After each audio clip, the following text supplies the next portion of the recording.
ल यो Yamaha FZ V2 को चाहिँ एकैछिन साउन्ड सुन्नुस् हैन एकदमै ट्र्याक्टर कराएको जस्तो आवाज आइरहेछ इन्जिनबाट तपाईहरुको पनि यस्तै छ भने एकैछिन आवाज सुन्नुस् है त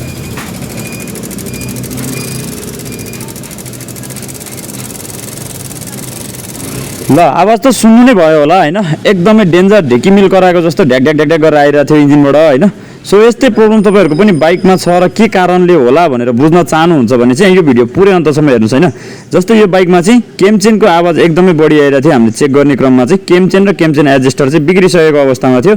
अब केमचेन र केमचेन एडजस्टर चाहिँ तपाईको हामीले यसको रिमुभ गर्न गइरहेको छौं अर्को चेन्ज गर्न गइरहेको छौं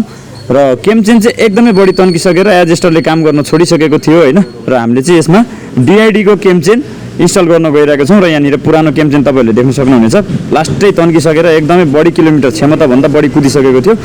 सो यो बाइकको चाहिँ हामीले साउन्ड सुनेर केमचेन र केमचेन नै एडजस्टर बिग्रेको हो भनेर हामीले भनिसकेपछि चाहिँ फटाफटी हामीले चाहिँ केमचेन र केमचेन एडजस्टर हामीले चेन्ज गर्न लागेको छौं र म चाहिँ विशेष गरेर डिआइडी को केमचेन चलाइरहेको हुन्छु मलाई एकदमै विश्वासिलो कम्पनी लाग्छ यो चाहिँ सो अब बाइकको हामीले केमचेन र केमचेन एडजस्टर फेरिसकेको छौं र फाइनली साउन्ड सुन्न सक्नुहुनेछ साउन्ड एकदमै बवाल आइसकेको छ र एकैछिन आवाज सुन्नुस् है त पहिलेको र अहिलेकोमा कतिको फरक आयो कमेन्ट गर्नुहोस्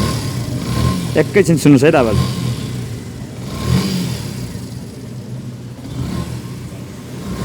एकदमै सुई सुई गरेर चाहिँ आवाज आइरहेको थियो पहिलाको खटखट खटखट गरेर आएको आवाज चाहिँ फाइनली रिमुभ भइसक्यो हराइसक्यो आवाज सो केमचेन र केमचेन एडजस्टरकै प्रब्लम थियो यो बाइकमा हामीले चेन्ज गरिसक्यौं र यसरी नै तपाईको पनि बाइकमा चाहिँ यस्तै आवाज आइरहेछ भने केमचेन र केमचेन एडजस्टर गएको भन्ने बुझिन्छ हैन सो यस्तै जानकारीमूलक भिडियो हेरिराख्न मन लाग्छ भने हाम्रो दिप्सा मोटरसाइकल वर्कशपको पेजलाई फलो गर्नु भएको छैन भने फलो गर्नुहोस् र हाम्रो पसलको लोकेसन चाहिँ टोखा ग्रान्डी हस्पिटल काठमाडौँमा रहेको छ है